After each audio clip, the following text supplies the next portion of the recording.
ਕੇਂਦਰ ਸਰਕਾਰ ਹੋਵੇ ਜਾਂ ਭਾਜਪਾ ਦੀ ਹਾਈ ਕਮਾਂਡ ਹੋਵੇ, ਉਹ ਹਮੇਸ਼ਾ ਕਿਸਾਨੀ ਮੁੱਦਿਆਂ ਨੂੰ ਲੈ ਕੇ ਗੰਭੀਰ ਰਹਿੰਦੀ ਹੈ। ਮੈਂ ਸਮਝਦਾ ਹਾਂ ਕਿ ਜਥੇਬੰਦੀਆਂ ਦੇ ਵਿੱਚ ਵੀ ਕੁਝ ਲੋਕ ਐਸੇ ਨੇ ਜਿਹੜੇ ਕਿ ਇਹ ਸਾਰੇ ਮਾਮਲੇ ਨੂੰ ਮੁੱਕਣ ਨਹੀਂ ਦੇਣਾ ਚਾਹੁੰਦੇ। ਉਹ ਕੇਵਲ ਥੋੜੀ ਜਿੱਦ ਫੜ ਕੇ ਬੈਠੇ ਹੈ ਕਿ ਜੇ ਨਹੀਂ ਕਾਨੂੰਨ ਰੱਦ ਤੋਂ ਇਲਾਵਾ ਹੋਰ ਕੋਈ ਗੱਲ ਨਹੀਂ ਹੋਣੀ। ਐਕਚੁਅਲ ਜਾਂ ਤਾਂ ਇਹਨੂੰ ਮਕਾਨ ਵਾਲੇ ਪਾਸੇ ਤੁਰੀਏ ਜਾਂ ਸਿਆਸਤ ਕਰਨ ਵਾਲੇ ਪਾਸੇ, ਸਿਆਸੀ ਕਰਨ ਵਾਲੇ ਪਾਸੇ ਤੁਰੀਆਂ ਹੋਈਆਂ। ਮਕਾਨ ਦੀ ਗੱਲ ਤਾਂ ਇੱਕੋ ਹੀ ਹੈ ਕਿ 2022 ਜਿਹੜੀਆਂ ਚੋਣਾਂ ਨੇ, ਚਾਹੇ ਪੰਜਾਬ ਦੀਆਂ ਚਾਹੇ ਉਹ ਯੂਪੀ ਦੀਆਂ, ਟਾਰਗੇਟ ਤਾਂ ਦਿਮਾਗ ਦੇ ਵਿੱਚ ਉਹੀ ਘੁੰਮਦਾ ਉਹਨਾਂ ਦੇ। ਕੈਪਟਨ ਸਾਹਿਬ ਕਾਂਗਰਸ ਛੱਡ ਕੇ ਆਏ ਨੇ ਔਰ ਕਾਂਗਰਸ ਦਾ ਪਤਨ ਹੁਣ ਨਿਸ਼ਚਿਤ ਹੈ। ਪਹਿਲੀ ਗੱਲ ਤਾਂ ਇਹ ਹੈ, ਇਹ ਤੁਸੀਂ ਲਿਖ ਲਓ ਕਿਤਾਬ 'ਤੇ। ਅੱਜ ਦੇਖੋ, ਇਹ ਬੜੀ ਮੈਨੂੰ ਤਾਂ ਹਾਸੀ ਆਉਂਦੀ ਇਹਨਾਂ ਗੱਲਾਂ 'ਤੇ ਕਿ ਕਿਸ ਤਰ੍ਹਾਂ ਕਾਂਗਰਸ ਦੀ ਲੀਡਰਸ਼ਿਪ ਜਿਹੜੀ ਨਾ ਮਜ਼ਾਕ ਦਾ ਪਾਤਰ ਬਣੀ ਹੋਈ ਹੈ। 4.5 ਸਾਲ ਜਿਸ ਨੇਤਾ ਨੂੰ ਉਹਨਾਂ ਨੇ ਪੰਜਾਬ ਦਾ ਮੁੱਖ ਮੰਤਰੀ ਬਣਾ ਕੇ ਰੱਖਿਆ, ਉਹਨਾਂ ਨੂੰ ਇਹੀ ਨਹੀਂ ਪਤਾ ਲੱਗਿਆ ਵੀ ਕੈਪਟਨ ਸਾਹਿਬ ਬੀਜੇਪੀ ਨਾਲ ਰਲੇ ਹੋਏ ਨੇ। ਪਰ ਮੈਂ ਇਹ ਸਮਝਦਾ ਕਿ ਇਹ ਜਿੰਨੀ ਵੀ ਟਨਿਓਰ ਨਿਕਲੀ ਹੈ ਕਾਂਗਰਸ ਸਰਕਾਰ ਦੀ, ਚਾਹੇ ਉਹ ਕੈਪਟਨ ਸਾਹਿਬ ਦੀ ਹੋਵੇ ਤੇ ਚਾਹੇ ਹੁਣ ਚੰਨੀ ਸਾਹਿਬ ਦੀ ਹੋਵੇ, ਉਹਨਾਂ ਨੇ ਪੰਜਾਬ ਨੂੰ ਕੇਂਦਰ ਸਰਕਾਰ ਤੋਂ ਕੀ ਫਾਇਦੇ ਲੱਤੇ ਜਾ ਸਕਦੇ ਉਹਦੇ ਵਿੱਚ ਟੋਟਲ ਫੇਲ ਹੋਏ ਨੇ। ਬੇਅਦਬੀ ਵਾਲਾ ਮਾਮਲਾ ਪੰਜਾਬ ਦੇ ਅੰਦਰ ਇੱਕ ਬੜਾ ਵੱਡਾ ਉਹ ਹੈ। ਉਸ ਤਰ੍ਹਾਂ ਨਸ਼ਾ ਜਿਹੜਾ ਹੈਗਾ ਉਹਦੇ 'ਤੇ ਗੱਲਾਂ ਤਾਂ ਸਾਰੀਆਂ ਪਾਰਟੀਆਂ ਕਰਦੀਆਂ ਰਹੀਆਂ ਹੈਗੀਆਂ, ਪਰ ਉਹਦੇ 'ਤੇ ਕਿਸੇ ਨੇ ਉਹਨੂੰ ਅਮਲੀ ਜਾਮਾ ਨਹੀਂ ਪਹਿਨਾਇਆ। ਔਰ ਮੈਂ ਸਮਝਦਾ ਵੀ ਜਿਸ ਢੰਗ ਨਾਲ ਕੇਂਦਰ ਸਰਕਾਰ ਨੇ ਅੱਜ BSF ਦੇ ਦਾਇਰੇ ਨੂੰ ਵਧਾਇਆ ਹੈ, ਅਤੇ ਉਹ ਸਮਝਦੇ ਆ ਵੀ ਜਿੰਨਾ ਕੁ ਕੇਂਦਰ ਸਰਕਾਰ ਦਾ ਹਸਤਾਖੇਪ ਕਰ ਸਕਦੀ ਆ, ਉਸ ਨੂੰ ਅੱਗੇ ਵਧਾਉਂਦੇ ਹੋਏ ਉਹਨਾਂ ਨੇ ਇਸ 'ਤੇ ਕੰਟਰੋਲ ਕਰਨ ਵਾਲੇ ਪਾਸੇ ਇੱਕ ਕਦਮ ਵਧਾਇਆ ਹੈਗਾ। ਬੀਜੇਪੀ ਦੀ ਕੌਮੀ ਕਾਰਜਕਾਰਨੀ ਦੀ ਬੈਠਕ ਹੋ ਰਹੀ ਹੈ ਤੇ ਇਸ ਵਿੱਚ ਜਿਹੜੇ ਪੰਜਾਬ ਦੇ ਆਗੂ ਨੇ ਉਹ ਵੀ ਇਸ ਬੈਠਕ ਵਿੱਚ ਕਨੈਕਟ ਹੋਏ ਨੇ। ਕੀ ਗੱਲਬਾਤ ਹੋ ਰਹੀ ਹੈ, ਕਿਹਨਾਂ ਖਾਸ ਮੁੱਦਿਆਂ ਤੇ ਚਰਚਾ ਕੀਤੀ ਜਾ ਰਹੀ ਹੈ ਪੰਜਾਬ ਦੇ ਲਿਹਾਜ਼ ਨਾਲ, ਜਾਣਾਂਗੇ। ਜਨਰਲ ਸੈਕਟਰੀ ਪੰਜਾਬ ਬੀਜੇਪੀ ਦੇ ਜੀਵਨ ਗੁਪਤਾ ਇਸ ਵੇਲੇ ਸਾਡੇ ਨਾਲ ਨੇ। ਜੀਵਨ ਜੀ, ਪੰਜਾਬ ਦੇ ਲਿਹਾਜ਼ ਨਾਲ ਟਾਰਗੇਟਡ ਕੀ ਗੱਲਾਂ ਹੋ ਰਹੀਆਂ ਨੇ? ਸਭ ਤੋਂ ਵੱਡਾ ਮੁੱਦਾ ਤਾਂ ਖੇਤੀ ਕਾਨੂੰਨਾਂ ਦਾ ਹੀ ਹੈ, ਹੋਰ ਕੀ ਚਰਚਾ ਹੋ ਰਹੀ ਹੈ ਇਸ ਨਾਲ? ਦੇਖੋ, ਐਸਾ ਹੈਗਾ ਕਿ ਸਾਡੀ ਰੂਟੀਨ ਬੈਠਕ ਹੁੰਦੀ ਹੈ। ਇਹ ਸੰਵਿਧਾਨਿਕ ਤੌਰ 'ਤੇ ਹਰ 3 ਮਹੀਨੇ ਬਾਅਦ ਸਾਡੀ ਕੌਮੀ ਕਾਰਜਕਾਰਨੀ, ਫਿਰ ਪ੍ਰਦੇਸ਼ ਕਾਰਜਕਾਰਨੀ, ਫਿਰ ਜ਼ਿਲ੍ਹਾ ਕਾਰਜਕਾਰਨੀ, ਫਿਰ ਮੰਡਲਾਂ ਦੀਆਂ ਕਾਰਜਕਾਰਨੀ, ਇਹ ਬੈਠਕਾਂ ਹੋਣੀਆਂ ਹੁੰਦੀਆਂ ਹੈਗੀਆਂ। ਔਰ ਉਹਦੇ ਵਿੱਚ ਪਿਛਲੇ 3 ਮਹੀਨੇ ਦਾ ਜੋ ਅਸੀਂ ਵਰਕ ਤੈਅ ਕੀਤਾ ਸੀ, ਉਹਦੇ 'ਚ ਕੀ ਕੀ ਪੂਰਨ ਹੋ ਗਿਆ ਔਰ ਆਉਣ ਵਾਲੇ 3 ਮਹੀਨੇ ਦੀ ਕੀ ਯੋਜਨਾ, ਇਹ ਤੈਅ ਹੁੰਦਾ ਹੈਗਾ। ਔਰ ਕੇਂਦਰ 'ਚ ਸਰਕਾਰੀ ਤੌਰ 'ਤੇ ਸਾਡੇ ਕਾਰਜਕਰਤਾਵਾਂ ਦੇ ਨਾਤੇ ਕੀ ਭੂਮਿਕਾ ਰਹਿਣ ਵਾਲੀ ਹੈ ਔਰ ਸਰਕਾਰ ਨੇ ਜਨਤਾ ਦੇ ਪ੍ਰਤੀ ਕੀ ਕੀ ਕੀਤਾ, ਉਹ ਸਾਰੀਆਂ ਚੀਜ਼ਾਂ ਵੀ ਉਹਦੇ 'ਚ ਡਿਸਕਸ ਹੁੰਦੀਆਂ। ਕਿਉਂਕਿ ਇਹਦੇ ਵਿੱਚ ਸਾਡੇ ਜਿੱਥੇ ਕੌਮੀ ਪ੍ਰਧਾਨ ਮਾਨਯੋਗ ਸ਼੍ਰੀ JP ਨੱਡਾ ਜੀ ਬੈਠਕ ਦੀ ਅਧਿਕਸ਼ਤਾ ਕਰ ਰਹੇ ਨੇ, ਉਹਦੇ ਨਾਲ ਨਾਲ ਸਾਡੇ ਦੇਸ਼ ਦੇ ਪ੍ਰਧਾਨ ਮੰਤਰੀ ਮਾਨਯੋਗ ਸ਼੍ਰੀ ਨਰਿੰਦਰ ਮੋਦੀ ਜੀ ਵੀ ਇਸ ਬੈਠਕ ਦਾ ਹਿੱਸਾ ਹੈਗੇ ਨੇ ਅੱਜ। ਔਰ ਲਾਸਟ ਦੇ ਵਿੱਚ ਉਹਨਾਂ ਨੇ ਸੰਬੋਧਨ ਤੋਂ ਬਾਅਦ ਸਾਨੂੰ ਸਭ ਨੂੰ ਮਾਰਗਦਰਸ਼ਨ ਕਰਦੇ ਹੋਏ ਉਹਨਾਂ ਨੇ ਬੈਠਕ ਦਾ ਸਮਾਪਨ ਹੋਣਾ ਹੈਗਾ। ਸੋ ਇਹਦੇ ਵਿੱਚ ਸਾਰੀਆਂ ਚੀਜ਼ਾਂ ਉਹ ਤੈਅ ਹੋਣਗੀਆਂ। ਔਰ ਜਿੱਥੋਂ ਤੱਕ ਪੰਜਾਬ ਦੀ ਗੱਲ ਹੈ, ਪੰਜਾਬ ਦੇ ਵਿੱਚ ਆਉਣ ਵਾਲੇ ਦਿਨਾਂ 'ਚ ਵਿਧਾਨ ਸਭਾ ਚੋਣਾਂ ਹੋਣ ਵਾਲੀਆਂ ਹੈਗੀਆਂ। ਸੋ ਉਸ ਸੰਦਰਭ ਦੇ ਵਿੱਚ ਪੰਜਾਬ ਦੇ ਵਿਸ਼ੇ ਦੇ ਵਿੱਚ ਵੀ ਥੋੜ੍ਹੀ ਬਹੁਤ ਚਰਚਾ ਤਾਂ ਜ਼ਰੂਰ ਹੋਏਗੀ। ਵੈਸੇ ਤਾਂ ਰੂਟੀਨ 'ਚ ਸਾਡਾ ਸਭ ਕੁਝ ਚੱਲਦਾ ਰਹਿੰਦਾ ਹੈ, ਪਰ ਕਿਉਂਕਿ ਕੌਮੀ ਕਾਰਜਕਾਰਨੀ ਹੈ, ਉਹਦੇ ਵਿੱਚ ਥੋੜ੍ਹੀ ਬਹੁਤ ਪੰਜਾਬ ਦੇ ਵਿਸ਼ਿਆਂ ਨੂੰ ਵੀ ਚਰਚਾ ਕਰਨਗੇ। ਤੁਹਾਨੂੰ ਕੀ ਤੁਸੀਂ ਪੰਜਾਬ ਦੇ ਨੁਮਾਇੰਦੇ ਹੋ, ਪੰਜਾਬ ਦੇ ਲਿਹਾਜ਼ ਨਾਲ ਸਭ ਤੋਂ ਬੜਾ ਕੁਐਸਚਨ ਤਾਂ ਇਸ ਵੇਲੇ ਇਹੀ ਹੈ ਖੇਤੀ ਕਾਨੂੰਨਾਂ ਵਾਲਾ। ਪਿੱਛੇ ਜੇ ਕਾਫੀ ਇਸ ਗੱਲ ਦੀ ਵੇਵ ਬਣ ਗਈ ਸੀ ਕਿ ਮੁੱਦਾ ਸੁਲਝਣ ਵਾਲਾ ਹੈ ਕੈਪਟਨ ਅਮਰਿੰਦਰ ਸਿੰਘ ਦੇ ਜ਼ਰੀਏ, ਪਰ ਹੁਣ ਜਿਵੇਂ ਇਲੈਕਸ਼ਨਸ ਨੇੜੇ ਆ ਗਏ ਨੇ, ਚੁਣੌਤੀ ਤਾਂ ਹੈ BJP ਵਾਸਤੇ। ਇਸ ਮੁੱਦੇ ਨੂੰ ਕਿੰਨੀ ਗੰਭੀਰਤਾ ਦੇ ਨਾਲ ਵਿਚਾਰਿਆ ਜਾ ਰਿਹਾ? ਦੇਖੋ, ਇਸ ਤਰ੍ਹਾਂ ਹੈ ਕਿ ਕੇਂਦਰ ਸਰਕਾਰ ਹੋਵੇ ਜਾਂ ਭਾਜਪਾ ਦੀ ਹਾਈ ਕਮਾਂਡ ਹੋਵੇ, ਉਹ ਹਮੇਸ਼ਾ ਕਿਸਾਨੀ ਮੁੱਦਿਆਂ ਨੂੰ ਲੈ ਕੇ ਗੰਭੀਰ ਰਹਿੰਦੀ ਹੈਗੀ ਹੈ। ਪਿਛਲੇ ਦਿਨਾਂ ਦੇ ਅੰਦਰ 12 ਰਾਊਂਡ ਦੀਆਂ ਮੀਟਿੰਗਾਂ ਕਿਸਾਨ ਜਥੇਬੰਦੀਆਂ ਦੇ ਨਾਲ ਵੀ ਕੀਤੀਆਂ। ਉਹਦੇ ਵਿੱਚ ਸਾਡੀ ਕੇਂਦਰ ਦੀ ਔਰ ਭਾਜਪਾ ਪੰਜਾਬ ਦੀ ਲੀਡਰਸ਼ਿਪ ਦੀ ਭੂਮਿਕਾ ਰਹੀ ਹੈ ਕਿ ਉਹਨਾਂ ਨੇ ਕੇਂਦਰ ਸਰਕਾਰ ਦੇ ਵਿੱਚ ਵਰਿਸ਼ਟ ਮੰਤਰੀਆਂ ਦੇ ਨਾਲ ਉਹਨਾਂ ਦੀਆਂ ਬੈਠਕਾਂ ਕਰਵਾਈਆਂ ਔਰ ਉਹਨੂੰ ਮੁਕਾਉਣ ਦੀ ਕੋਸ਼ਿਸ਼ ਕੀਤੀ ਹੈ। ਪਰ ਮੈਂ ਸਮਝਦਾ ਹਾਂ ਕਿ ਜਥੇਬੰਦੀਆਂ ਦੇ ਵਿੱਚ ਵੀ ਕੁਝ ਲੋਕ ਐਸੇ ਨੇ ਜਿਹੜੇ ਕਿ ਇਹ ਸਾਰੇ ਮਾਮਲੇ ਨੂੰ ਮੁੱਕਣ ਨਹੀਂ ਦੇਣਾ ਚਾਹੁੰਦੇ।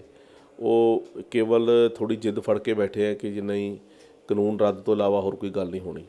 ਔਰ ਮੈਂ ਸਮਝਦਾ ਹਾਂ ਕਿ ਕਿਸਾਨ ਜਥੇਬੰਦੀਆਂ ਨੂੰ ਔਰ ਕਿਸਾਨ ਭਰਾਵਾਂ ਨੂੰ ਇਸ ਗੱਲ 'ਤੇ ਵਿਚਾਰ ਕਰਨਾ ਚਾਹੀਦਾ ਹੈ ਕਿ ਜੋ ਵੀ ਕਾਨੂੰਨਾਂ ਦੇ ਪ੍ਰਤੀ ਉਹਨਾਂ ਦੇ ਸ਼ੰਕੇ ਨੇ, ਉਹਨੂੰ ਸਮਝਦੇ ਹੋਏ ਕਿਸਾਨ ਦੇ ਹਿੱਤਾਂ ਦੀ ਕਿਹੜੀ ਗੱਲ ਹੈ ਉਹਦੇ 'ਤੇ ਵਿਚਾਰ ਕਰਦੇ ਹੋਏ ਉਹਨਾਂ ਨੂੰ ਅੱਗੇ ਵਧਣਾ ਚਾਹੀਦਾ। ਔਰ ਇਸ ਗੱਲ ਵਾਸਤੇ ਅੱਜ ਵੀ ਜਿਹੜੀ ਕੇਂਦਰ ਸਰਕਾਰ ਹੈ, ਉਹ ਉਹਨਾਂ ਦੀ ਖੁੱਲ੍ਹੀ ਕਾਲ ਹੈ। ਦੇਸ਼ ਦੇ ਪ੍ਰਧਾਨ ਮੰਤਰੀ ਸ਼੍ਰੀਮਾਨ ਨਰਿੰਦਰ ਮੋਦੀ ਜੀ ਨੇ ਵੀ ਇਹ ਹਮੇਸ਼ਾ ਕਿਹਾ, ਪਿਛਲੀ 15 ਅਗਸਤ ਦੀ ਵੀ ਸੰਬੋਧਨ ਦੇ ਵਿੱਚ ਉਹਨਾਂ ਨੇ ਕਿਹਾ ਕਿ ਇੱਕ ਕਾਲ 'ਤੇ ਕਿਸਾਨ ਜਿਹੜੇ ਨੇ ਉਹ ਮੈਨੂੰ ਜਦੋਂ ਵੀ ਮਰਜ਼ੀ ਯਾਦ ਕਰਨ, ਬੈਠਕ ਕਰ ਲਾਂਗੇ। ਔਰ ਅੱਜ ਵੀ ਇਹ ਗੱਲ ਬੜੀ ਖੁੱਲੀ ਕਿਤਾਬ ਦੀ ਤਰ੍ਹਾਂ ਹੈਗੀ ਹੈ ਕਿ ਜਦੋਂ ਵੀ ਮਸਲੇ ਦਾ ਹੱਲ ਕਰਵਾਉਣਾ ਚਾਹੁੰਦੇ ਆ ਤੇ ਮਸਲਾ ਤਾਂ 1 ਮਿੰਟ 'ਚ ਹੱਲ ਹੋ ਜਾਣਾ। ਇੱਥੇ 1 ਮਿੰਟ 'ਚ ਤੁਸੀਂ ਮਸਲਾ ਹੱਲ ਕਰਨ ਦੀ ਗੱਲ ਕਹਿ ਰਹੇ ਹੋ, ਪਰ ਤੁਹਾਨੂੰ ਪਤਾ ਹੈ ਕਿ ਬੀਜੇਪੀ ਦੀਆਂ ਕੀ ਚੁਣੌਤੀਆਂ ਪੰਜਾਬ ਵਿੱਚ, ਕੱਪੜੇ ਤੱਕ ਪਾੜੇ ਗਏ, ਤੁਹਾਨੂੰ ਪ੍ਰਚਾਰ ਕਰਨਾ ਮੁਸ਼ਕਲ ਹੋ ਰਿਹਾ ਹੈ, ਤੇ ਫਿਰ ਤੁਸੀਂ ਲੋਕਾਂ 'ਚ ਜਾਓਗੇ ਕਿਵੇਂ ਇਸ ਵੱਡੇ ਮੁੱਦੇ ਦੀ ਮਤਲਬ ਇਹਦੀ ਐਗਜ਼ਿਸਟੈਂਸ ਹੁੰਦੇ ਹੋਏ। ਔਰ ਦੂਜੀ ਗੱਲ ਇਹ ਹੈ ਕਿ ਯੂਪੀ ਤੁਹਾਡੇ ਮਤਲਬ ਬੀਜੇਪੀ ਦੇ ਕਿਸੇ ਵੀ ਪਾਰਟੀ ਦੇ ਟਾਰਗੇਟ 'ਤੇ ਰਹਿੰਦੇ, ਕਿਉਂਕਿ ਉੱਥੇ 80 ਲੋਕ ਸਭਾ ਸੀਟਾਂ, 400 ਤੋਂ ਉੱਪਰ ਵਿਧਾਨ ਸਭਾ ਸੀਟਾਂ ਹੈ, ਫਿਰ ਉੱਥੇ ਜੇ ਡੈਂਟ ਲੱਗਦਾ ਹੈ ਤਾਂ ਵੱਡੀ ਚੁਣੌਤੀ ਹੋਏਗੀ। ਸੋ ਦੋ ਸਟੇਟਸ ਬੜੇ ਇੰਪੋਰਟੈਂਟ ਹੈ ਦੋਵੇਂ, ਮਤਲਬ ਪੰਜਾਬ ਤੁਹਾਡੇ ਲਈ ਇੰਪੋਰਟੈਂਟ ਜ਼ਰੂਰ ਰਹੇਗਾ, ਪਰ ਯੂਪੀ ਕੌਮੀ ਸਿਆਸਤ ਦੇ ਹਿਸਾਬ ਨਾਲ ਬਹੁਤ ਇੰਪੋਰਟੈਂਟ ਹੈ। ਸੋ ਤੁਸੀਂ ਕਿੰਨੇ ਕੁ ਮਤਲਬ ਸੰਜੀਦਗੀ ਦੇ ਨਾਲ ਕੇਂਦਰ ਸਾਹਮਣੇ ਇਹ ਗੱਲ ਰੱਖ ਰਹੇ ਹੋ ਕਿ ਇਲੈਕਸ਼ਨ ਤੋਂ ਪਹਿਲੇ ਮੁੱਦਾ ਮੁੱਕੇ? ਦੇਖੋ, ਤੁਹਾਡੀ ਗੱਲ 'ਚ ਤੁਹਾਡਾ ਜਵਾਬ ਹੈ। ਇਸ ਅੰਦੋਲਨ ਦਾ ਬੇਸ ਕੀ ਹੈਗਾ, ਸਾਨੂੰ ਉਹਦੇ 'ਤੇ ਵਿਚਾਰ ਕਰਨਾ ਪਏਗਾ। ਮੈਂ ਪਿਛਲੇ ਦਿਨਾਂ ਕਈ ਕਿਸਾਨ ਜਥੇਬੰਦੀਆਂ ਦੇ ਲੀਡਰ ਦੀ ਵੀ ਮੈਂ ਗੱਲਾਂ ਸੁਣ ਰਿਹਾ ਸੀਗਾ। ਪਰਟੀਕੂਲਰ ਮੈਂ ਨਾਮ ਤੁਹਾਨੂੰ ਬਾਅਦ 'ਚ ਦੱਸ ਦੂੰਗਾ, ਉਹਨਾਂ ਦੀ ਤੁਸੀਂ ਸੁਣ ਲਿਓ, ਇੰਟਰਵਿਊ ਦੂਜੇ ਚੈਨਲਸ ਦੇ ਉੱਪਰ ਆਈ ਹੈ। ਐਕਚੁਅਲ ਜਾਂ ਤਾਂ ਇਹਨੂੰ ਮਕਾਨ ਵਾਲੇ ਪਾਸੇ ਤੁਰੀਏ ਜਾਂ ਸਿਆਸਤ ਕਰਨ ਵਾਲੇ ਪਾਸੇ, ਸਿਆਸੀ ਕਰਨ ਵਾਲੇ ਪਾਸੇ ਤੁਰੀਆਂ ਹੋਈਆਂ। ਮਕਾਨ ਦੀ ਗੱਲ ਤਾਂ ਇੱਕੋ ਹੀ ਹੈ ਕਿ 2022 ਜਿਹੜੀਆਂ ਚੋਣਾਂ ਨੇ, ਚਾਹੇ ਪੰਜਾਬ ਦੀਆਂ ਚਾਹੇ ਉਹ ਯੂਪੀ ਦੀਆਂ, ਟਾਰਗੇਟ ਤਾਂ ਦਿਮਾਗ ਦੇ ਵਿੱਚ ਉਹੀ ਘੁੰਮਦਾ ਉਹਨਾਂ ਦੇ। ਸੋ ਇਸ ਕਰਕੇ ਜੇ ਉਹ ਮਕਾਣਾ ਚਾਹੁੰਦੀਆਂ ਨੇ ਫਿਰ ਉਹ ਟਾਰਗੇਟ ਨਾਲ ਉਹਨਾਂ ਦੇ ਦਿਮਾਗ 'ਚ ਘੁੰਮਣਾ। ਅੰਦੋਲਨ ਕਾਹਦੇ ਵਾਸਤੇ ਹੈ? ਅੰਦੋਲਨ ਤਾਂ ਕਿਸਾਨਾਂ ਦੇ ਹਿੱਤਾਂ ਵਾਸਤੇ ਅੰਦੋਲਨ, ਨਾ ਕਿ ਰਾਜਨੀਤੀ ਕਰਨ ਵਾਸਤੇ। ਅਸੀਂ ਬਾਰ-ਬਾਰ ਇਹ ਗੱਲ ਕਹਿ ਰਹੇ ਹਾਂ ਕਿ ਸਿਆਸੀ ਪਾਰਟੀਆਂ ਇਸ ਅੰਦੋਲਨ ਦਾ ਹੁਣ ਰਾਜਨੀਤੀਕਰਨ ਕਰ ਰਹੀਆਂ ਨੇ। ਇਹ ਗੱਲ ਮੀਡੀਆ ਦੇ ਵੀਰਾਂ ਨੂੰ ਵੀ ਗੱਲ ਬੜੀ ਉਹਦੇ ਨਾਲ ਸਮਝਣੀ ਪਏਗੀ ਕਿ ਸੱਚਾਈ ਕੀ ਹੈਗੀ ਹੈ। ਕਿਆ ਇਸ ਅੰਦੋਲਨ ਦਾ ਸਿਆਸੀਕਰਨ ਹੋ ਚੁੱਕਿਆ ਹੈ ਜਾਂ ਕਿਸਾਨਾਂ ਦੇ ਹਿੱਤਾਂ ਦੀ ਗੱਲ ਕਰ ਰਹੇ ਹਾਂ? ਆਓ ਅਸੀਂ ਦੇਖੋ, ਸਾਡੇ ਸਭ ਵਾਸਤੇ ਕਿਸਾਨ ਸਨਮਾਨਯੋਗ ਨੇ। ਕਿਸਾਨ ਸਾਡੇ ਵਾਸਤੇ ਸਾਡੀ ਜਿੰਦ ਜਾਨ ਨੇ। ਜੇ ਕਿਸਾਨੀ ਦੀ ਗੱਲ ਹੈ ਤੇ ਉਹਦੇ ਤੇ ਬੜੇ ਖੁੱਲ੍ਹੇ ਮਨ ਨਾਲ ਕੇਂਦਰ ਸਰਕਾਰ ਵੀ ਔਰ ਭਾਰਤੀ ਜਨਤਾ ਪਾਰਟੀ ਦੀ ਲੀਡਰਸ਼ਿਪ ਵੀ ਵਿਚਾਰ ਕਰਕੇ ਉਹਦੇ ਤੇ ਕੰਮ ਅੱਗੇ ਵਧਣ ਨੂੰ ਤਿਆਰ ਹੈ। ਤੁਸੀਂ ਟਾਰਗੇਟ ਵਰਡ ਲਿਆ, ਟਾਰਗੇਟ ਤੋਂ ਅੱਗੇ ਚੱਲਦੇ ਹਾਂ। ਜੇ ਤੁਹਾਡੇ ਟਾਰਗੇਟ 117 ਸੀਟਾਂ ਨੇ, ਫਿਰ ਇਹ ਤਾਂ ਸਭ ਤੋਂ ਵੱਡੀ ਅੜਚਣ ਹੈ ਤੁਹਾਡੇ ਟਾਰਗੇਟ ਦੇ ਲਈ। ਦੇਖੋ, ਜੋ ਕਿਸਾਨ ਅੰਦੋਲਨ ਦੀ ਹਾਈਪ ਪਹਿਲੇ ਦਿਨਾਂ 'ਚ ਸੀਗੀ, ਅੱਜ ਉਹ 10% ਵੀ ਨਹੀਂ ਰਹੀ। ਅੱਜ ਉਹ ਸੰਖਿਆ ਤੁਸੀਂ ਦੇਖ ਲਓਗੇ, ਚਾਹੇ ਬਾਰਡਰਾਂ 'ਤੇ ਚੱਕ ਚਲੇ ਜਾ ਕੇ ਦੇਖ ਲਓ, ਚਾਹੇ ਹੁਣ ਜਿਹੜੇ 10-10, 15-15 ਬੰਦੇ ਵਿਰੋਧ ਕਰ ਰਹੇ ਨੇ ਉੱਥੇ ਦੇਖ ਲਓ। ਪੰਜਾਬ ਦੀ ਜਨਤਾ ਨੇ, ਪੰਜਾਬ ਦੇ ਕਿਸਾਨਾਂ ਨੇ ਇਹਨਾਂ ਚੀਜ਼ਾਂ ਨੂੰ ਸਮਝਿਆ ਹੈਗਾ। ਆਉਣ ਵਾਲੇ ਦਿਨਾਂ ਦੇ ਵਿੱਚ ਹੋਰ ਅੱਛੀ ਤਰ੍ਹਾਂ ਸਮਝਾਂਗੇ। ਪਰ ਇਹਨਾਂ ਦੇ ਬਾਵਜੂਦ ਵੀ ਸਾਡੀ ਪ੍ਰਾਇਓਰਟੀ ਜਿਹੜੀ ਹੈਗੀ ਆ ਉਹ ਹਮੇਸ਼ਾ ਹੀ ਰਹੇਗੀ ਕਿ ਇਸ ਅੰਦੋਲਨ ਨੂੰ ਕਿਸੇ ਵੀ ਢੰਗ ਦੇ ਨਾਲ ਉਹਨਾਂ ਨੂੰ ਸਮਝਾ ਕੇ ਇਹਨੂੰ ਖਤਮ ਕੀਤਾ ਜਾਵੇ। ਅੰਦੋਲਨ ਅਸੀਂ ਇਹ ਨਹੀਂ ਕਿ ਅੰਦੋਲਨ ਨੂੰ ਅਸੀਂ ਜੀਵਿਤ ਰੱਖਣਾ ਚਾਹੁੰਦੇ ਹਾਂ। ਇਹ ਨਹੀਂ ਕਹਿ ਰਹੇ ਹੋ ਕਿ ਹਾਂਜੀ 3 ਸੀਟਾਂ ਸੀ ਪਿਛਲੀ ਵਾਰ, ਹੁਣ ਤੁਸੀਂ ਅਕਾਲੀ ਦਲ ਤੋਂ ਵੀ ਵੱਖ ਹੋ, ਪ੍ਰਚਾਰ ਕਰਨਾ ਮੁਸ਼ਕਲ ਹੋ ਰਿਹਾ ਹੈ, ਇਹ ਤੁਸੀਂ ਅੱਗੇ ਗੱਲ ਰੱਖਦੇ ਹੋ ਜਾ ਕੇ?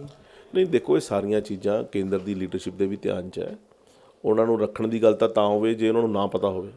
ਉਹਨਾਂ ਨੂੰ ਹਰ ਚੀਜ਼ ਦਾ ਪਤਾ ਹੈਗਾ। ਸੋ ਅੱਗੇ ਅਸੀਂ ਲੜਦੇ ਵੀ 23 ਸੀਗੇ, ਹੁਣ ਲੜੀਆਂ ਵੀ 117 ਨੇ। ਇਸ ਕਰਕੇ ਅਸੀਂ 117 ਦੀ ਅੱਛੇ ਢੰਗ ਨਾਲ ਪਲੈਨਿੰਗ ਕਰਕੇ ਅੱਗੇ ਵਧ ਰਹੇ ਹਾਂ। ਇਸ ਕਰਕੇ ਇਹ ਵਿਸ਼ਾ ਨਹੀਂ ਕਿ ਉਹਨਾਂ ਨੂੰ ਅਸੀਂ ਦੱਸਦੇ ਨਹੀਂ ਹੈਗੇ, ਉਹਨਾਂ ਨੂੰ ਹਰ ਚੀਜ਼ ਦਾ ਪਤਾ ਹੈ। ਔਰ ਹਰ ਚੀਜ਼ ਪੰਜਾਬ ਦੀ ਲੀਡਰਸ਼ਿਪ ਜਿਹੜੀ ਕੋਈ ਉਹਨਾਂ ਦੇ ਧਿਆਨ 'ਚ ਲਿਆਉਣ ਵਾਲੀ ਹੁੰਦੀ ਹੈ ਉਹ ਅਸੀਂ 100% ਲਿਆਉਂਦੇ ਹਾਂ। ਔਰ ਪਰ ਮੈਂ ਜਦੋਂ ਕਹਿ ਰਿਹਾ ਨਾ ਕਿ ਸੁੱਤੇ ਪਏ ਨੂੰ ਤਾਂ ਜਗਾਈਏ, ਮਚਲੇ ਨੂੰ ਕਿੱਦਾਂ ਜਗਾਈਏ? ਇਹ ਕੇਂਦਰ ਸਰਕਾਰ ਨੇ ਕਿਤੇ ਘੱਟ ਪ੍ਰਯਾਸ ਕੀਤਾ, ਬੜਾ ਕੀਤਾ। ਕੇਂਦਰ ਦੀ ਲੀਡਰਸ਼ਿਪ ਨੇ ਕਿਤੇ ਘੱਟ ਪ੍ਰਯਾਸ ਕੀਤਾ ਜਾਂ ਪੰਜਾਬ ਦੀ ਲੀਡਰਸ਼ਿਪ ਨੇ ਕਿਤੇ ਘੱਟ ਪ੍ਰਯਾਸ ਕੀਤਾ, ਬੜਾ ਕੀਤਾ। ਉਹ ਮੰਨਣ ਤਾਂ ਸਹੀ ਨਾ ਕਿਸੇ ਗੱਲ ਤੇ। ਹੁਣ ਕੈਪਟਨ ਸਾਹਿਬ ਨੂੰ ਅੱਗੇ ਕਰਨਾ ਹੈ। ਦੇਖੋ, ਅਸੀਂ ਕੈਪਟਨ ਸਾਹਿਬ ਨੂੰ ਅੱਗੇ ਕਰਨ ਵਾਲੇ ਕੌਣ ਹੁੰਦੇ ਆ? ਕੈਪਟਨ ਸਾਹਿਬ ਕਾਂਗਰਸ ਛੱਡ ਕੇ ਆਏ ਨੇ ਔਰ ਕਾਂਗਰਸ ਦਾ ਪਤਨ ਹੁਣ ਨਿਸ਼ਚਿਤ ਹੈ। ਪਹਿਲੀ ਗੱਲ ਤਾਂ ਇਹ ਹੈ, ਇਹ ਤੁਸੀਂ ਲਿਖ ਲਓ ਕਿਤਾਬ 'ਤੇ ਅੱਜ, ਕਿ ਉਹਨਾਂ ਨੇ ਪਿਛਲੀ ਵਾਰੀ 2017 ਦੇ ਵਿੱਚ ਜਦੋਂ ਵਿਧਾਨ ਸਭਾ ਚੋਣਾਂ ਜਿੱਤੀਆਂ ਗਈਆਂ ਸੀ, ਉਹ ਕੈਪਟਨ ਸਾਹਿਬ ਨੂੰ ਫੇਸ ਬਣਾ ਕੇ ਜਿੱਤੀਆਂ ਸੀਗੀਆਂ। ਤੋ ਅੱਜ ਇੱਕ ਵੱਡਾ ਲੀਡਰ ਕਾਂਗਰਸ ਛੱਡ ਕੇ ਗਿਆ। ਕਾਂਗਰਸ ਦਾ ਪਤਨ ਪੰਜਾਬ ਦੇ ਵਿੱਚ ਜਿਹੜਾ ਬਚਿਆ ਸੀ ਉਹ ਖਤਮ ਹੋਣ ਵਾਲਾ ਹੈਗਾ। ਔਰ ਜਿੱਥੋਂ ਤੱਕ ਕੈਪਟਨ ਸਾਹਿਬ ਨੇ ਨਵੀਂ ਪਾਰਟੀ ਹੁਣ ਬਣਾਈ ਹੈ ਔਰ ਨਵੀਂ ਪਾਰਟੀ ਨੂੰ ਅਜੇ ਪੂਰਨ ਰੂਪ 'ਚ ਉਹਨਾਂ ਨੇ ਗਠਿਤ ਕਰਨਾ ਹੈ। ਔਰ ਉਸ ਤੋਂ ਬਾਅਦ ਉਹਨਾਂ ਦਾ ਕੀ ਏਜੰਡਾ ਹੈਗਾ, ਕਿਸ ਤਰ੍ਹਾਂ ਉਹਨਾਂ ਨੇ ਪੰਜਾਬ ਦੀ ਗੱਲ ਕਰਨੀ ਹੈ। ਔਰ ਬੀਜੇਪੀ ਜਿਸ ਤਰ੍ਹਾਂ ਨਵਾਂ ਪੰਜਾਬ ਭਾਜਪਾ ਦੇ ਨਾਲ ਜਿਸ ਤਰ੍ਹਾਂ ਨਾਅਰਾ ਦਿੱਤਾ, ਅਸੀਂ ਨਵੇਂ ਪੰਜਾਬ 'ਚ ਕੀ ਕਰਨਾ ਚਾਹੁੰਦੇ ਹਾਂ, ਉਹ ਚੀਜ਼ਾਂ ਦਾ ਮੇਲ ਖਾਣਗੀਆਂ। ਫਿਰ ਸਾਡੀ ਕੇਂਦਰ ਦੀ ਲੀਡਰਸ਼ਿਪ ਇਹ 'ਤੇ ਵਿਚਾਰ ਕਰੇਗੀ ਔਰ ਤੈਅ ਕਰੇਗੀ ਜੋ ਕੇਂਦਰ ਦੀ ਲੀਡਰਸ਼ਿਪ ਕਰੇਗੀ, ਅਸੀਂ ਉਹਦੇ 'ਤੇ ਕੰਮ ਕਰਨਾ ਹੈ। ਤੁਸੀਂ ਕਹਿ ਰਹੇ ਹੋ ਕਿ ਕਾਂਗਰਸ ਜਿਹੜੀ ਹੈ ਉਸ ਦਾ ਮਤਲਬ ਸੁਪੜਾ ਸਾਫ਼ ਹੋ ਜਾਵੇਗਾ, ਪਰ ਉਹ ਕਹਿ ਰਹੇ ਨੇ ਕਿ ਬੀਜੇਪੀ, ਅਕਾਲੀ ਦਲ, ਕੈਪਟਨ ਸਾਹਿਬ ਇਹ ਸਾਰੇ ਰਲੇ ਹੋਏ ਨੇ ਆਪਸ ਵਿੱਚ। ਦੇਖੋ, ਇਹ ਬੜੀ ਮੈਨੂੰ ਤਾਂ ਹਾਸੀ ਆਉਂਦੀ ਹੈ ਇਹਨਾਂ ਗੱਲਾਂ 'ਤੇ ਕਿ ਕਿਸ ਤਰ੍ਹਾਂ ਕਾਂਗਰਸ ਦੀ ਲੀਡਰਸ਼ਿਪ ਜਿਹੜੀ ਨਾ ਮਜ਼ਾਕ ਦਾ ਪਾਤਰ ਬਣੀ ਹੋਈ ਹੈ।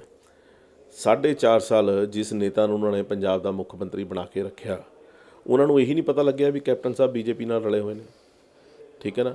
ਉਹ ਅੱਜ ਜਦੋਂ ਉਹਨਾਂ ਨੇ ਹਟਾਤਾ ਤੇ ਹੁਣ ਕੈਪਟਨ ਸਾਹਿਬ ਨੂੰ ਕਹਿ ਰਹੇ ਨੇ ਕਿ ਬੀਜੇਪੀ ਨਾਲ ਰਲੇ ਹੋਏ ਨੇ। ਸਵਾਲ ਤਾਂ ਇਹ ਹੈ ਕਿ ਪੰਜਾਬ ਬਾਰਡਰ ਸਟੇਟ ਹੈ। ਪੰਜਾਬ ਦੇ ਬਾਰਡਰ ਸਟੇਟ ਹੁੰਦਿਆਂ ਹੋਇਆਂ ਪੰਜਾਬ ਨੂੰ ਅਲੱਗ ਤਰੀਕੇ ਨਾਲ ਬਾਕੀ ਦੇਸ਼ ਤੋਂ ਲਿਆ ਜਾਂਦਾ ਹੈਗਾ। ਅੱਜ ਦੇਸ਼ ਦਾ ਜਿਹੜਾ ਸਾਡੇ ਬਾਰਡਰ ਪਾਰ ਦੇਸ਼ ਬੈਠਾ ਹੈ, ਸਾਡਾ ਹਮੇਸ਼ਾ ਪੰਜਾਬ ਨੂੰ ਔਰ ਦੇਸ਼ ਨੂੰ ਡਿਸਟਰਬ ਕਰਦਾ ਰਹਿੰਦਾ ਹੈ। ਉਹਦੇ ਨਾਲ ਵੀ ਸਾਨੂੰ ਲੜਨਾ ਪੈਂਦਾ ਪੰਜਾਬ ਸਟੇਟ ਨੂੰ, ਔਰ ਪੰਜਾਬ ਨੂੰ ਬਾਕੀ ਚੀਜ਼ਾਂ ਨਾਲ ਵੀ ਸੰਘਰਸ਼ ਕਰਨਾ ਪੈਂਦਾ। ਔਰ ਫਿਰ ਖੇਤੀ ਸੂਬਾ ਪ੍ਰਧਾਨ ਪ੍ਰਦੇਸ਼ ਹੈ ਸਾਡਾ। ਇਹ ਸਾਰੀਆਂ ਚੀਜ਼ਾਂ ਇੱਕ ਅਲੱਗ ਪੰਜਾਬ ਨੂੰ ਤਰੀਕੇ ਨਾਲ ਪੇਸ਼ ਕਰਦੀਆਂ। ਸੋ ਉਹਨਾਂ ਚੀਜ਼ਾਂ ਨੂੰ ਧਿਆਨ ਰੱਖ ਕੇ ਹੀ ਕੇਂਦਰ ਸਰਕਾਰ ਦੇ ਨਾਲ ਤਾਲਮੇਲ ਬਿਠਾਉਣਾ ਪੈਂਦਾ। ਜੇ ਉਹ ਕਿਤੇ ਗਏ ਹੋਣਗੇ ਕੈਪਟਨ ਸਾਹਿਬ ਪੰਜਾਬ ਦੇ ਵਿਸ਼ਿਆਂ ਨੂੰ ਲੈ ਕੇ ਕੇਂਦਰ ਦੀ ਲੀਡਰਸ਼ਿਪ 'ਚ, ਤਾਂ ਉਹਦੇ ਕੋਈ ਮਾੜੀ ਗੱਲ ਨਹੀਂ ਹੈਗੀ। ਪਰ ਮੈਂ ਇਹ ਸਮਝਦਾ ਕਿ ਇਹ ਜਿੰਨੀ ਵੀ ਟਨਿਓਰ ਨਿਕਲੀ ਹੈ ਕਾਂਗਰਸ ਸਰਕਾਰ ਦੀ, ਚਾਹੇ ਉਹ ਕੈਪਟਨ ਸਾਹਿਬ ਦੀ ਹੋਵੇ ਤੇ ਚਾਹੇ ਹੁਣ ਚੰਨੀ ਸਾਹਿਬ ਦੀ ਹੋਵੇ, ਉਹਨਾਂ ਨੇ ਪੰਜਾਬ ਨੂੰ ਕੇਂਦਰ ਸਰਕਾਰ ਤੋਂ ਕੀ ਫਾਇਦੇ ਲੱਤੇ ਜਾ ਸਕਦੇ ਉਹਦੇ 'ਚ ਟੋਟਲ ਫੇਲ ਹੋਏ ਨੇ। ਉਹ ਪੰਜਾਬ ਨੂੰ ਉਹਨਾਂ ਚੀਜ਼ਾਂ ਦਵਾ ਹੀ ਨਹੀਂ ਸਕੇ ਕਿ ਜਿਸ ਢੰਗ ਨਾਲ ਕੇਂਦਰ ਸਰਕਾਰ ਅੱਜ ਕੰਮ ਕਰ ਰਹੀ ਹੈ ਹਰ ਵਰਗ ਲਈ, ਚਾਹੇ ਉਹ ਵਪਾਰੀ ਹੋਵੇ, ਚਾਹੇ ਉਹ ਉਦਯੋਗ ਹੋਵੇ, ਚਾਹੇ ਉਹ ਕਿਸਾਨ ਹੋਵੇ। ਜੇ ਕੈਪਟਨ ਸਾਹਿਬ ਫੇਲ ਹੋ ਗਏ ਫਿਰ ਤੁਸੀਂ ਨਾਲ ਕਿੱਦਾਂ ਲੈ ਲਓਗੇ ਉਹਨਾਂ ਨੂੰ? ਅਸੀਂ ਤਾਂ ਕੋਈ ਨਾਲ ਲੈਣ ਦੀ ਗੱਲ ਕਰ ਹੀ ਨਹੀਂ ਰਹੇ ਜੀ। ਅਸੀਂ ਸਾਡੇ ਕਿਸੇ ਲੀਡਰਸ਼ਿਪ ਨੇ ਗੱਲ ਕਹੀ ਹੋਵੇ ਕਿ ਅਸੀਂ ਨਾਲ ਲੈਣਾ ਹੈ ਤੇ ਤੁਸੀਂ ਦੱਸੋ ਕਿਸੇ ਪਰ ਉਹ ਤਾਂ ਕੇਂਦਰੀ ਲੀਡਰਸ਼ਿਪ ਦੇ ਨਾਲ ਮਤਲਬ ਬਿਲਕੁਲ ਹਰ ਇੱਕ ਮੰਚ ਤੇ ਦੇਖੇ ਗਏ, ਪਹਿਲਾਂ ਵੀ ਦੇਖੇ ਜਾ ਰਹੇ, ਤਾਂ ਹੀ ਤਾਂ ਇਲਜ਼ਾਮ ਲੱਗੇ ਆ ਇਹ। ਦੇਖੋ ਇਸ ਤਰ੍ਹਾਂ ਹੈਗਾ ਕਿ ਜਦੋਂ ਮੁੱਖ ਮੰਤਰੀ ਹੁੰਦੇ ਹੋ, ਜੇ ਉਹ ਪ੍ਰਧਾਨ ਮੰਤਰੀ ਜੀ ਨੂੰ ਮਿਲ ਰਹੇ ਨੇ ਜਾਂ ਹੋਮ ਮਿਨਿਸਟਰ ਸਾਹਿਬ ਨੂੰ ਮਿਲ ਰਹੇ ਨੇ, ਤੇ ਉਹ ਇੱਕ ਪ੍ਰਕਿਰਿਆ ਹੈਗੀ ਹੈ ਕਿ ਪ੍ਰਦੇਸ਼ ਦਾ ਮੁੱਖ ਮੰਤਰੀ ਉੱਪਰ ਦੀ ਸਾਰੀ ਸਿਸਟਮ ਨੂੰ ਮਿਲਦਾ ਹੈਗਾ। ਬਾਅਦ ਵਿੱਚ ਵੀ ਮਿਲਦੇ ਰਹੇ ਆ ਨਾ। ਬਾਅਦ 'ਚ ਉਹ ਮਿਲ ਕੇ ਆਏ ਨੇ, ਬਾਅਦ 'ਚ ਉਹਨਾਂ ਨੇ ਚਿੰਤਾ ਜ਼ਾਹਰ ਕੀਤੀ ਹੈ ਕਿ ਪੰਜਾਬ ਸਟੇਟ ਦੇ ਮੈਂ ਮੁੱਖ ਮੰਤਰੀ ਰਿਹਾ, ਔਰ ਅੱਜ ਜੋ ਹਾਲਾਤ ਨੇ, ਜਿਸ ਢੰਗ ਨਾਲ ਪੰਜਾਬ ਦੇ ਵਿੱਚ ਬਾਰਡਰ ਤੋਂ ਪਾਰ ਡਰੋਨ ਆ ਰਹੇ ਨੇ, ਜਿਸ ਢੰਗ ਨਾਲ ਪੰਜਾਬ ਤੋਂ ਦੂਜੇ ਪਾਸਿਓਂ ਵੈਪਨਸ ਆ ਰਹੇ ਨੇ, RDX ਆ ਰਿਹਾ, ਟਿਫਨ ਬੰਬ ਮਿਲੇ ਨੇ, ਇਹ ਇੱਕ ਵੱਡੀ ਚਿੰਤਾ ਦਾ ਵਿਸ਼ਾ ਹੈਗਾ। ਇੱਕ ਪੰਜਾਬ ਦਾ 9.5 ਸਾਲ ਦਾ ਮੁੱਖ ਮੰਤਰੀ ਪੰਜਾਬ ਦੇ ਹਾਲਾਤਾਂ ਦੇ ਉੱਪਰ ਚਿੰਤਾ ਜ਼ਾਹਰ ਕਰਨ ਵਾਸਤੇ ਉਹਨਾਂ ਕੋਲ ਗਿਆ ਸੀ। ਉਹਨਾਂ ਨੇ ਟਵੀਟ ਕਰਕੇ ਵੀ ਕਿਹਾ। ਸੋ ਉਹ ਚੀਜ਼ਾਂ ਤੇ ਗੰਭੀਰਤਾ ਫਿਰ ਕੇਂਦਰ ਸਰਕਾਰ ਨੇ ਵੀ ਦਿਖਾਈ ਹੈਗੀ ਹੈ। ਜੀਵਨ ਜੀ, ਤੁਸੀਂ ਕਹਿ ਰਹੇ ਹੋ ਕੈਪਟਨ ਸਾਹਿਬ ਫੇਲ ਮੁੱਖ ਮੰਤਰੀ ਰਹੇ ਨੇ, ਪਰ ਇਹੀ ਸਿੱਧੂ ਸਾਹਿਬ ਕਹਿ ਰਹੇ ਨੇ, ਹੋਰ ਵੀ ਉਹਨਾਂ ਦੇ ਪਾਰਟੀ ਦੇ ਬਹੁਤ ਸਾਰੇ ਆਗੂ ਕਹਿ ਰਹੇ ਨੇ ਕਿ ਫੇਲ ਮੁੱਖ ਮੰਤਰੀ ਉਹ ਰਹੇ ਨੇ। ਫਿਰ ਤੁਹਾਨੂੰ ਕਿਵੇਂ ਮਦਦ ਮਿਲੇਗੀ ਉਹਨਾਂ ਦੇ ਜੇ ਉਹ ਫੇਲ ਮੁੱਖ ਮੰਤਰੀ ਰਹੇ? ਦੇਖੋ ਇਸ ਤਰ੍ਹਾਂ ਹੈ, ਪਹਿਲੀ ਗੱਲ ਤਾਂ ਮੈਂ ਹੁਣ ਵੀ ਨਹੀਂ ਇਹ ਗੱਲ ਕਹੀ, ਮੈਂ ਪਹਿਲਾਂ ਵੀ ਨਹੀਂ ਕਦੇ ਕਹੀ। ਅਸੀਂ ਇੱਕ ਸਰਕਾਰ ਨੂੰ ਫੇਲ ਕਹਿ ਰਹੇ ਹਾਂ। ਸਰਕਾਰ ਪੂਰੀ ਸਰਕਾਰ ਹੁੰਦੀ ਹੈ। 78 MLA ਕਾਂਗਰਸ ਦੇ ਜਿਹੜੀ ਸਰਕਾਰ ਦਾ ਹਿੱਸਾ ਨੇ, 78 MLA ਜਿਹੜੇ ਮੰਤਰੀ ਬਣੇ ਉਹ ਸਰਕਾਰ ਦਾ ਹਿੱਸਾ ਨੇ।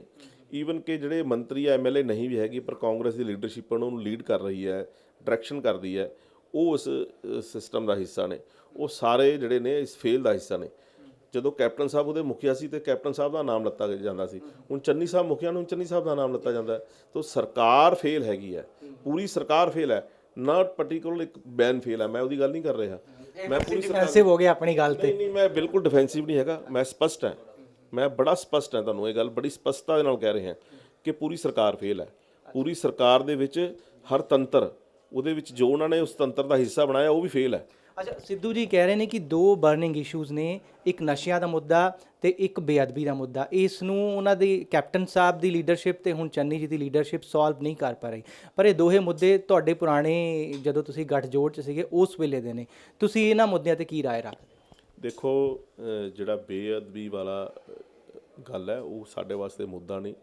ਸਾਡੇ ਵਾਸਤੇ ਸਾਡੀ ਆਸਥਾ ਦਾ ਸਵਾਲ ਹੈ ਕਿ ਸਾਡੇ ਗੁਰੂ ਸਾਹਿਬਾਨ ਦੇ ਨਾਲ ਬੇਅਦਬੀ ਕੀਤੀ ਗਈ ਹੈ, ਔਰ ਅਸੀਂ ਸਮਝਦੇ ਹਾਂ ਕਿ ਉਹ ਬਿਲਕੁਲ ਵੀ ਬਰਦਾਸ਼ਤ ਕਰਨ ਯੋਗ ਨਹੀਂ ਹੈਗਾ।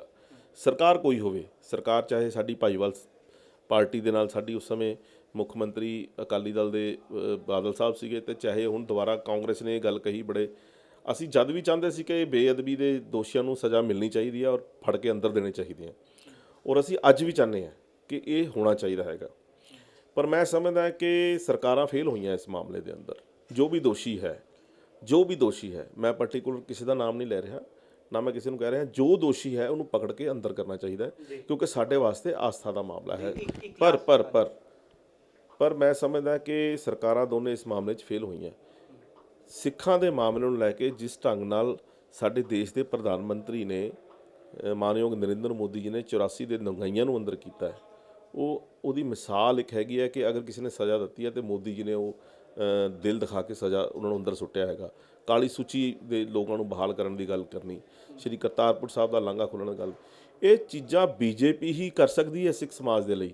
ਮੈਂ ਸਮਝਦਾ ਕਿ ਔਰ ਆਉਣ ਵਾਲੇ ਦਿਨਾਂ ਦੇ ਅੰਦਰ ਸਾਡੇ ਸੂਬੇ ਦੇ ਪ੍ਰਧਾਨ ਸ਼੍ਰੀ ਅਸ਼ਵਨੀ ਸ਼ਰਮਾ ਜੀ ਨੇ ਵੀ ਗੱਲ ਬੜੇ ਖੁੱਲ੍ਹੇ ਮਨ ਨਾਲ ਕਹੀ ਹੈ ਕਿ ਜਿਸ ਢੰਗ ਨਾਲ 84 ਦੇ ਦੰਗਾਈਆਂ ਨੂੰ ਅਸੀਂ ਅੰਦਰ ਸੁੱਟਿਆ, ਉਸ ਢੰਗ ਨਾਲ ਅਗਰ ਬੀਜੇਪੀ ਦੀ ਸਰਕਾਰ ਪੰਜਾਬ 'ਚ ਬਣਦੀ ਹੈ ਤੇ ਸਭ ਤੋਂ ਪਹਿਲਾਂ ਬੇਅਦਬੀ ਦੇ ਇਸ ਮਾਮਲੇ ਨੂੰ ਜਿਹੜੇ ਦੋਸ਼ੀ ਨੇ ਨਾ ਉਹਨੂੰ ਅੰਦਰ ਸੁੱਟਾਂਗੇ ਚੱਕ ਕੇ। ਇਹ ਤੁਸੀਂ ਵੱਡੀ ਗੱਲ ਕਹਿ ਰਹੇ ਹੋ ਕਿ ਬੇਅਦਬੀ ਦੇ ਦੋਸ਼ੀਆਂ ਨੂੰ ਇਹ ਅੰਦਰ ਸੁੱਟਣਗੇ ਜੇਲ੍ਹ ਦੇ ਅੰਦਰ।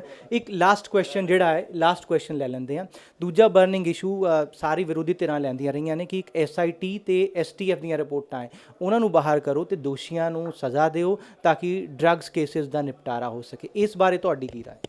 ਦੇਖੋ, ਇਸ ਤਰ੍ਹਾਂ ਹੈ ਕਿ ਬਹੁਤ ਇਹ ਜਿਸ ਤਰ੍ਹਾਂ ਬੇਅਦਬੀ ਵਾਲਾ ਮਾਮਲਾ ਪੰਜਾਬ ਦੇ ਅੰਦਰ ਇੱਕ ਬੜਾ ਵੱਡਾ ਉਹ ਹੈ, ਉਸ ਤਰ੍ਹਾਂ ਨਸ਼ਾ ਜਿਹੜਾ ਹੈਗਾ ਉਹਦੇ 'ਤੇ ਗੱਲਾਂ ਤਾਂ ਸਾਰੀਆਂ ਪਾਰਟੀਆਂ ਕਰਦੀਆਂ ਰਹੀਆਂ ਹੈਗੀਆਂ, ਪਰ ਉਹਦੇ 'ਤੇ ਕਿਸੇ ਨੇ ਉਹਨੂੰ ਅਮਲੀ ਜਾਮਾ ਨਹੀਂ ਪਹਿਨਾਇਆ। ਔਰ ਮੈਂ ਸਮਝਦਾ ਵੀ ਜਿਸ ਢੰਗ ਨਾਲ ਕੇਂਦਰ ਸਰਕਾਰ ਨੇ ਅੱਜ BSF ਦੇ ਦਾਇਰੇ ਨੂੰ ਵਧਾਇਆ ਹੈ, ਅਤੇ ਉਹ ਸਮਝਦੇ ਆ ਵੀ ਜਿੰਨਾ ਕੁ ਕੇਂਦਰ ਸਰਕਾਰ ਦਾ ਹਸਤਾਖੇਪ ਕਰ ਸਕਦੀ ਆ ਉਸ ਨੂੰ ਅੱਗੇ ਵਧਾਉਂਦੇ ਹੋਏ ਉਹਨਾਂ ਨੇ ਇਸ 'ਤੇ ਕੰਟਰੋਲ ਕਰਨ ਵਾਲੇ ਪਾਸੇ ਇੱਕ ਕਦਮ ਵਧਾਇਆ ਹੈਗਾ। ਔਰ ਮੈਂ ਤੁਹਾਡੇ ਕੈਮਰੇ 'ਤੇ ਬੜੇ ਕੌਨਫੀਡੈਂਸ ਨਾਲ ਇਹ ਗੱਲ ਕਹਿ ਸਕਦਾ ਕਿ BJP ਦੀ ਸਰਕਾਰ ਬਣਨ 'ਤੇ ਤੁਹਾਨੂੰ ਕੋਈ ਇਹ ਨਸ਼ਾ ਵੇਚਣ ਵਾਲਾ ਪੰਜਾਬ 'ਚ ਨਜ਼ਰ ਨਹੀਂ ਆਏਗਾ। ਇਸ ਢੰਗ ਨਾਲ ਟਾਈਟ ਕਰਾਂਗੇ ਉਹਨਾਂ ਨੂੰ। ਜੀ, ਬਹੁਤ ਬਹੁਤ ਸ਼ੁਕਰੀਆ ਸਾਡੇ ਨਾਲ ਗੱਲ ਕਰਨ ਦੇ ਲਈ। ਜੀਵਨ ਗੁਪਤਾ ਕਹਿ ਰਹੇ ਨੇ ਕਿ ਇਹ ਦੋ ਬਰਨਿੰਗ ਇਸ਼ੂਜ਼ ਹੈ, ਡਰੱਗਸ ਤੇ ਬੇਅਦਬੀ, ਇਸ ਨੂੰ ਅਸੀਂ ਬਿਲਕੁਲ ਸਿਰੇ ਲਾਵਾਂਗੇ ਤੇ ਪੰਜਾਬ ਦੀ ਸਰਕਾਰ ਬਣਾਉਣ ਦੀ ਉਹਨਾਂ ਦੀ ਉਮੀਦ ਹੈ। ਕੈਮਰਾਮੈਨ ਅਮਿਤ ਦੇ ਨਾਲ ਸ਼ਰਮਿਤ, ਜਗਬਾਣੀ TV, ਚੰਡੀਗੜ੍ਹ।